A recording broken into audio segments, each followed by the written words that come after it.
بسم اللہ الرحمن الرحیم۔ سوتے وقت 100 مرتبہ سورہ اخلاص پڑھنے کا عظیم انعام۔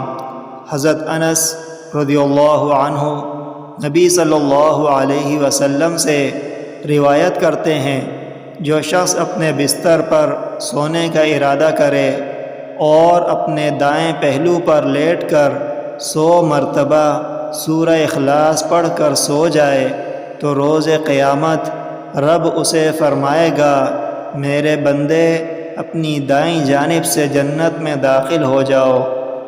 اس حدیث کو امام ترمذی رحمۃ اللہ علیہ نے روایت کیا ہے اور انہوں نے فرمایا یہ حدیث حسن غریب ہے۔